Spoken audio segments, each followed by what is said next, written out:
Olá, está começando mais um Meio Ambiente por Inteiro, o programa que discute e analisa temas que fazem a diferença no dia a dia de todos nós.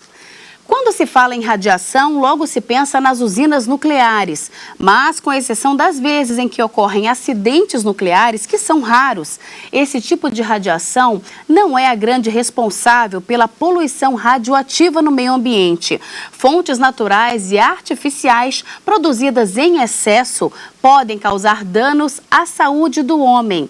Elas provêm principalmente de exames de raio-x utilizados na medicina, do rejeito de materiais radioativos e das antenas de alta tensão. Para falar sobre os problemas que o excesso de radiação pode causar ao meio ambiente e ao homem, eu recebo aqui no estúdio o doutor em Engenharia Elétrica na área de Telecomunicações, Paulo Henrique Salles Vanderlei. Olá, Paulo, seja bem-vindo ao nosso programa. Obrigado, Carol. Também está conosco a presidente do Conselho Nacional de Técnicos em Radiologia, CONTER, Valdelícia Teodoro. Valdelícia, também é um prazer tê-la conosco. Eu é que agradeço. Antes de darmos início à nossa conversa, vamos saber um pouco mais sobre a radiação.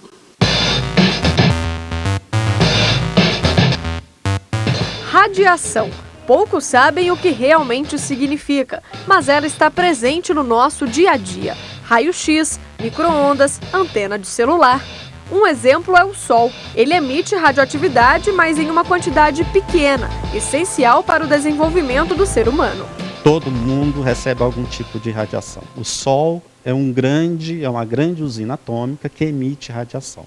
Só que essa radiação, para chegar até nós, ela passa em diversos locais, no espaço, na crosta terrestre, na nossa atmosfera, então ela vai sendo filtrada. Então ela chega até a gente numa quantidade que é suportável. Tanto é que a gente conseguiu se desenvolver na superfície da Terra. Quando essa quantidade de radiação é muito elevada, ela pode provocar alguns tipos de doença. A mais comum é o chamado câncer. Em alguns casos, para alguns seres vivos, acontece o que a gente chama de mutação genética. O material radioativo em contato com o meio ambiente pode causar grandes estragos. Professor, em grande quantidade, se uma planta ou um animal for exposto a esse material, o que pode acontecer? Bom, em grande quantidade, qualquer tipo de radiação ela pode causar doenças, como a mais comum é o câncer. Tá?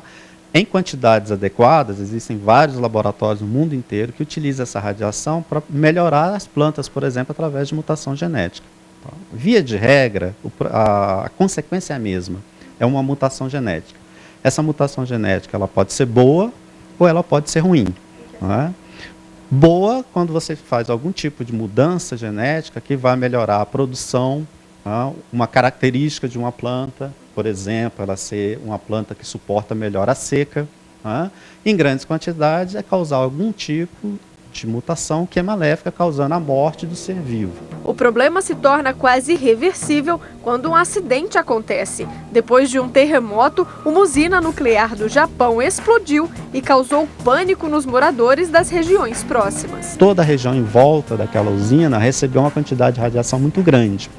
E o Japão o governo japonês passou a controlar todo e qualquer tipo de alimento que saía dessa região, porque ele estava com uma quantidade de radiação elevada e não poderia servir como um alimento para os seres vivos, porque senão a pessoa ia receber essa radiação também. Com o tempo, essa radiação ela vai diminuindo, e aos poucos o governo japonês foi liberando a volta das pessoas a esse local e o consumo dos alimentos. Paulo, explica pra gente a diferença de radiação ionizante e não ionizante. Bom, Carol, radiação ionizante é a radiação que é capaz de criar radicais livres no organismo. Então, são radiações muito usadas, bastante usadas em raio-x, usadas em outros tipos de equipamentos. E essa radiação é que é chamada de radioativa, na verdade. A radiação não ionizante ela não é chamada de radioativa. Ela é uma radiação que tem efeito nas células do organismo, não deixa de ter efeito, porém ela não é capaz de ionizar, de criar radicais livres nas células, ela não é capaz de ionizar as células. Então, basicamente, o efeito que a radiação não ionizante causa no organismo é aquecimento de célula, aumento de temperatura. Então, a diferença entre esses dois, básica entre esses dois tipos de radiação é essa. Mas, Valdelice, essa radiação sobre a qual o Paulo acabou de explicar, ela só faz mal quando ela acontece em excesso? Sim, na verdade, a radiação ionizante, ainda se tem um mito sobre a irradiação, né? A radiação ionizante, ela é empregada hoje em muitas situações que as pessoas às vezes nem conhecem, nem sabem que está sendo utilizada a radiação ionizante. Nós imaginamos e pensamos só na área da saúde, né? Como o Dr. Paulo colocou, para fazer o exame de raio-x. Mas um exame de raio-x hoje, ele é muito simples, né? Usa pouca irradiação, vamos assim dizer. As fontes mais pesadas de radiação na área da saúde está empregada, por exemplo, em radioterapia, em medicina nuclear, né? Que são radiações de alta taxa, mas nós temos que levar em consideração que esta radiação que assombra, que todos acham que ela é perigosa, que só tem malefícios, ela traz muitos benefícios, principalmente na área da saúde. Porque, digamos, na área de radioterapia, se utiliza a alta taxa, mas ela é direcionada, ela é colimada, né? Então, ela é direcionada a só aquela área a ser tratada. A irradiação espalhada, ou a secundária, o malefício dela não chega perto do benefício que traz quando se recebe um diagnóstico perfeito ou uma cura de um tumor tratado pela radiação. Quais são os lugares onde existe a maior emissão de radiação e até que ponto essa radiação ela pode ser prejudicial para o meio ambiente e para a saúde do homem, Paulo? A radiação, ela existe, está aí e é necessária para a gente poder fazer para a gente ter várias facilidades, vamos colocar assim, que a gente tem hoje em dia. Para a gente conversar, para a gente falar num telefone celular, eu preciso de radiação para transmitir. Para a gente usar o forno micro-ondas, vai existir um pouco de radiação dentro desse micro-ondas, um pouquinho escapa. Para a gente ter energia elétrica nas nossas casas, a gente precisa usar linha de transmissão de energia. Radiação também também é emitida dessas linhas de transmissão. TV, monitor de computador, até lâmpada, fluorescente, incandescente, emitem radiação. Então, para a gente ter essas facilidades, a gente tem que conviver com a radiação. Então, os cuidados que a gente tem que tomar tem que ser para essa radiação não causar mal para a gente. Então, esses são os cuidados que a gente vai ter que ter, né? Existe um nível de exposição à radiação seguro? Existe. As normas, a legislação existente sobre radiações ionizantes, ela assegura que o indivíduo não ocupacional, ele pode tomar até 50 milisievert de dose de radiação durante um ano, desde que isso seja, digamos, esporádico num ano. Ele não pode ultrapassar isso no decorrer de 5 anos. Né? Então, quando nós falamos em 50 millisieverts, não é pouca irradiação.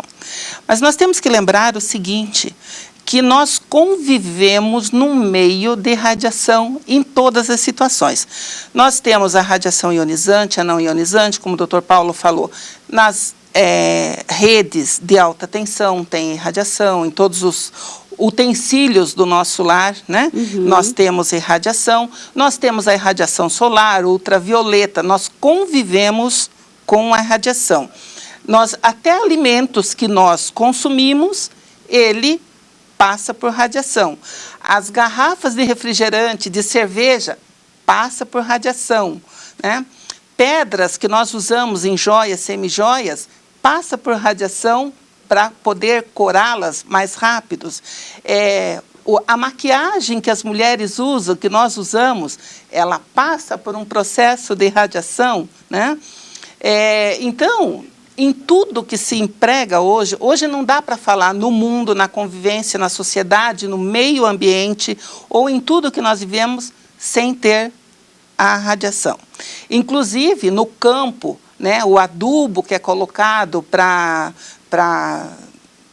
os nossos plantios, né, também passa por radiação ionizante para matar os germes que pode estar aí. Então, em tudo nós temos radiação ionizante. E não ionizante, corrigindo, ionizante e não ionizante, que tem o seu efeito somatório no nosso organismo. Para o caso da radiação não ionizante, também tem legislação para limitar a exposição das pessoas. A Anatel tem uma resolução que cuida desse assunto, que é a resolução 303 de 2002 da Anatel, que acabou virando a lei federal, que é a Lei Federal 11.934 de 2009. Então, no caso da radiação não ionizante, os níveis a gente não mede em CIVIT, a gente mede em volts por metro, que são níveis de campo elétrico, no fundo. São os limites para a população em geral. São vários limites. A lei e a resolução tratam de limites para emissões de diversos níveis de frequência, vamos colocar assim. Para o caso dos celulares, o nível máximo de emissão que pode ser emitida para a população em geral, o limite é 40 volts por metro. Então, até 40 volts por metro, aquele sistema de telefonia, aquele ambiente está certificado, vamos colocar assim. Aquele ambiente, ele não, teoricamente, ele não causaria dano à saúde, dano permanente à saúde da população.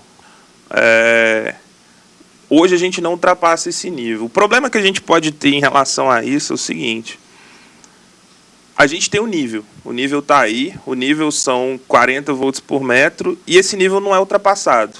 Geralmente não é ultrapassado de forma nenhuma. Tem ambientes que têm nível maior, tem ambientes que têm nível menor, mas ele não é ultrapassado. O problema é que não existem ainda pesquisas, principalmente na área da biologia, de longo prazo, que digam se esse nível é seguro ou não. Então, existe o nível é respeitado, mas ainda falta falar se esse nível é seguro ou não é. Esse aqui é o ponto.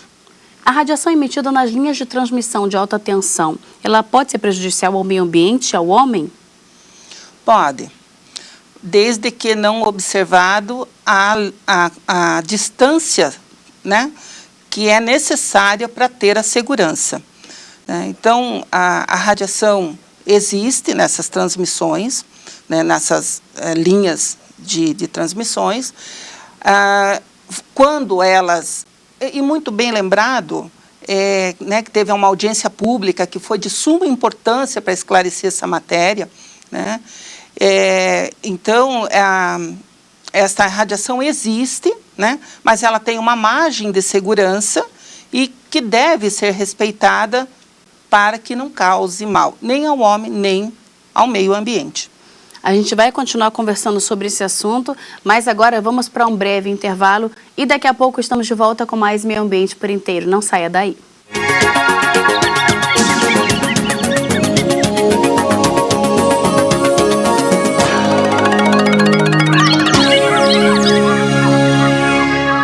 Estamos de volta com o Meio Ambiente por Inteiro, que hoje fala sobre os problemas que o excesso de radiação pode causar ao meio ambiente e ao homem.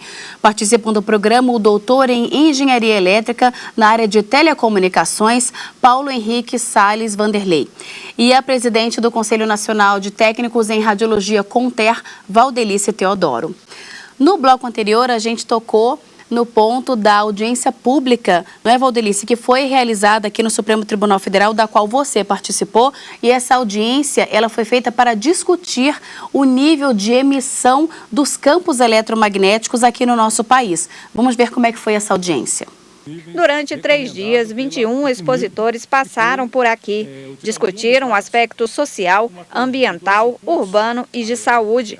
No último dia, a maior parte dos palestrantes explorou a parte técnica das redes de transmissão do campo eletromagnético. Eles afirmaram que não há como provar que a proximidade com as linhas de energia gere doenças. Durante os 3 dias, uma das alternativas apresentadas por técnicos é a realização de obras, aumentando o isolamento em torno das linhas de transmissão, reduzindo o campo eletromagnético. Pela proposta, o isolamento, que hoje é de 25, aumentaria para aproximadamente limite 100 metros. A mudança na rede de transmissão poderá custar caro ao bolso da sociedade. A adaptação do sistema a limites mais rigorosos, além de desnecessária, tecnicamente desnecessária, implicaria investimentos. Essa receita adicional seria automaticamente transferida para as tarifas dos consumidores finais, que teriam que arcar com os ônus da adequação. A estética das cidades é poluída com as torres aparentes e o fator ambiental foi lembrado também pelo engenheiro da Universidade Federal de Minas Gerais. Todos desejam posto de separação de material reciclável, todos desejam piscinões para que as enchentes não tomem conta das ruas das cidades, mas ninguém os quer próximo às suas casas. Então, o próprio uso e ocupação do solo urbano é um tema importante e associado a essa discussão dos campos eletromagnéticos. O representante dos trabalhadores energéticos do estado de São Paulo explicou que a exposição ao campo eletromagnético é nocivo à saúde. Ele faz paralelo da lei brasileira com a legislação suíça, que determina um limite de campo bem menor do que é aplicado no Brasil. Os níveis recomendados pela Equinip e adotada pela Lei Federal 11.934 de 2009 e pela Resolução Normativa da ANEEL 398 de 2010, não protege a saúde do trabalhador universitário em longo prazo. Existe a necessidade de tomar medidas preventivas que realmente possam garantir a proteção e a saúde do trabalhador. Todas as declarações serão anexadas ao processo e, após a análise do Ministério Público e em seguida do relator, será disponibilizada para inclusão na pauta do plenário. Ao final da audiência, o ministro Dias Toffoli falou da importância dessa discussão para o julgamento do recurso extraordinário que tramita na Corte. As audiências, as exposições são extremamente importantes para a avaliação do tema colocado, haja vista que esta questão vai envolver o Instituto da Repercussão Geral, ou seja, balizará outras situações como tais em todo o país. E é evidente que ouvimos aqui técnicos de todas as áreas, da área de energia, da área da engenharia, da área da saúde pública, e com isso nós poderemos ter uma visão mais ampla, mais geral de toda a questão colocada a respeito desta situação. Valdelice, você achou importante a realização dessa audiência pública? Foi muito importante porque trouxe para a sociedade, né, que cada um que tem conhecimento sobre a matéria pudesse colocar, e é uma matéria que envolve a sociedade. Então, foi muito importante essa audiência pública. Falando sobre esse nível de radiação emitido nos lugares mais comuns possíveis, você fez uma pesquisa, por exemplo, dos níveis de radiação em lugares fechados, não é, Paulo? Fala sobre isso. Isso. A gente, na verdade, essa pesquisa foi feita, Carol, em vários locais. Essa pesquisa foi feita aqui pela Universidade de Brasília, em conjunto com uma operadora de telefonia celular. Essa operadora encomendou da Universidade de Brasília a emissão de um certificado para comprovar que eles estavam dentro dos limites de emissão. A gente fez o estudo e fez a medição. Nós medimos várias torres de emissão dessa operadora e, consequentemente, a gente mede o ambiente inteiro, como um todo. Externamente, a gente tem as emissões. Tá? Essas emissões, no caso dessa operadora, todas que a gente fez, estão dentro dos limites que a resolução pregava à época e que a lei federal prega hoje. Só que a gente tem algumas curiosidades, né, nessa pesquisa. Ambientes internos, antenas de celular de ambientes internos acabaram apresentando nível de emissão um pouquinho maior do que os ambientes externos. Então, a gente pensa que perto da antena a gente está mais seguro, perto da antena, de uma torre alta, a gente está muito inseguro, que emite muito. Na verdade, antenas celulares pequenas usadas para ambientes internos como shopping, a própria Câmara dos Deputados tem antenas, o próprio Senado tem antenas. Acredito que aqui dentro do Supremo a gente deva ter antenas também. Ambientes internos, como eles estão fechados, vamos colocar assim, essa radiação não ionizante das antenas celulares, ela não escapa. Então, ela fica dentro do ambiente. Os níveis de emissão dentro desse ambiente são mais altos do que fora, do que na rua, do que perto de uma antena, de uma torre bem alta. Então, isso é, até certo ponto, curioso. A gente pensa que na rua a gente está mais desprotegido em relação à emissão, no entanto, do ambiente fechado a gente fica muito mais desprotegido. Quando existe essa liberação de radiação excessiva, quais são os males para o meio ambiente e para a saúde do homem? Existem muitos acidentes que podem acontecer com rejeitos, ou não acontece o acidente, mas o rejeito vai, né? Existe, às vezes, a falta de controle, o comprometimento, né, de quem está responsável por isso. Vou citar um exemplo para você. Existem alguns tratamentos que são feitos com iodo radioativo. Né? Durante o período que a pessoa está internada com esse material radioativo inserido no corpo, então ela fica num isolamento. Mas o que ela está colocando fora, né, vai para a rede de esgoto. Né? Em situações de químicos, né, que tem, onde são reveladas radiografias, isso tanto na área industrial quanto na área da saúde, existem radiografias que são feitas e são reveladas. Parte desse químico, às vezes, não é tratado e também jogado na rede de esgoto. E pode prejudicar os mananciais, o solo. O que acontece? Os peixes, o que pode acontecer? Os viventes, digamos, nas águas, são contaminadas. Entendo. Né, traz um prejuízo muito grande para o meio ambiente. Por exemplo, existe na parte industrial, né, radiografias que são feitas de gasodutos, enfim, na área industrial, né? E esse feixe de radiação utilizado para radiografar essa peça, ela está exposta para onde? Para o meio ambiente, né? Ela não tem uma sala fechada, diferentemente do que é da área de saúde. Tudo está aí, está na natureza. Esses acidentes, Valdelice, quando eles acontecem e quando esse material radioativo ele vai para o solo, ele vai para as plantas, não é? Os animais ingerem aquele pasto que foi contaminado com a radiação. Essa radiação acaba vindo para o consumidor, para o ser humano, não é? Sim, mas numa proporção muito pequena, mas existe o dano para isso, né? Danificou, digamos, a pastagem do animal, logo esse animal sendo consumido pelo ser humano, então é um efeito em cascata, né?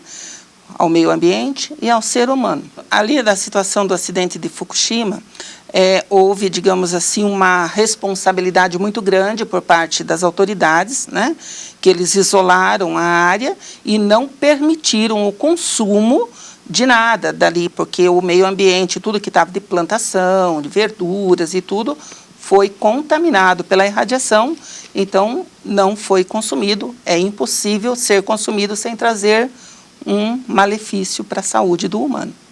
Paulo, como é que você avalia a legislação vigente no que diz respeito a essa emissão de linha eletromagnética, de radiação? Qual a sua avaliação da nossa legislação com relação a isso? A gente, na verdade, tem algumas leis que são efetivas, principalmente as leis e os regulamentos que tratam dos níveis de emissão. A partir do momento que eu garanto que determinado nível é seguro e que eu meço esses níveis e que esses níveis e que todas as emissões do ambiente estão abaixo desses níveis, isso traz uma certa efetividade. Porém, a gente tem alguns problemas locais. A gente tem lei municipal em Palmas, que é uma capital de estado, capital do Tocantins. A gente tinha lei que foi revogada em São Paulo. A gente tem uma lei distrital, que é a 3446 de 2004, por exemplo, que vai um pouco contra essa questão de nível de emissão. Essa lei, a lei 3446 de 2004 aqui do DF, ela determina que as antenas de celular, por exemplo, fiquem a uma distância mínima de 50 metros de uma unidade imobiliária, uma casa. Qual que é o problema que a gente tem? A antena de celular, ela é criada, ela é concebida não para reter radiação, mas para emitir radiação. Eu tenho uma antena de celular que foi criada, foi projetada para emitir radiação no ambiente. A partir do momento que eu emito a radiação e que eu tenho uma lei que afasta a casa a 50 metros dessa torre, uma casa a 50 metros da torre pode ter muito mais emissão de radiação, o nível de emissão pode ser muito mais alto do que logo abaixo da torre. Entendo. Então, por exemplo, para um hospital, para uma escola, em várias situações de configuração de projeto de antena, vamos colocar assim, é mais seguro estar embaixo da antena do que estar a 50 metros. Essa lei distrital, que pode estar prejudicando as pessoas, ela está em discussão, existe uma ação direta de inconstitucionalidade no Supremo e essa lei está sendo rediscutida. Hoje, as leis mais efetivas que a gente tem, no VT a gente viu um comentário sobre o ICNIRP, que é um órgão internacional que regula as radiações não ionizantes, que são as usadas em celular. A lei federal 11934 de 2009 e a resolução da Anatel 303 de 2002, elas tratam desse tipo de radiação e elas tentam garantir nível de emissão, que é onde a gente vê um pouco de efetividade. Afastar casa, hospital ou escola de antena não garante a segurança desses locais. Então, a gente tem que tomar cuidado com essas leis. Na sua opinião, Valdelice, o que poderia ser feito para que não houvesse nenhum efeito nocivo, nem para o homem, nem para o meio ambiente? Uma coisa que precisa ficar clara e registrada, né? Nós temos, o CONTER tem tentado alertar autoridades, nós temos enviado vários ofícios, né, chamando a atenção disso. Porque quando nós falamos em radiação ionizante e não ionizante, e que traz prejuízo tanto para a saúde quanto para o meio ambiente, nós temos que lembrar, por exemplo, Paulo acabou de falar que nós temos uma norma para a área da telefonia. Né? E nós sabemos que a lei universal, ela diz que a radiação ionizante, ela tem efeito estocástico, ou seja, somatório. Né? Então, quando nós atendemos uma norma, nós não atingimos a dose com a telefonia. Mas nós temos que somar que nós estamos expostos a de transmissão. Nós temos que somar que nós estamos expostos à da radiação solar. São muitas fontes, São não é? muitas fontes e tudo isso acumula uma dose, somando malefícios tanto para o meio ambiente quanto para o homem. É uma tecnologia nova, necessária, porém, tem que tomar muita cautela e isso não adianta só as autoridades tomar cuidado. Somos nós, na condição de seres humanos, que temos que cuidar de nós, da nossa saúde e do meio ambiente. Nós temos que fazer a nossa parte, porque é um mal necessário. Porém, não sabemos daqui a alguns anos o resultado disso. Muito obrigada pela presença de vocês aqui no nosso programa. Obrigada. Eu agradeço. Obrigado, eu que agradeço a presença. Então. E nós ficamos por aqui, mas na semana que vem a gente volta a se encontrar em mais um Meio Ambiente por Inteiro. Se você quiser enviar alguma sugestão para a gente, anote o nosso endereço, meioambienteporinteiro@stf.jus.br. Obrigada pela sua companhia e até o próximo programa. Tchau.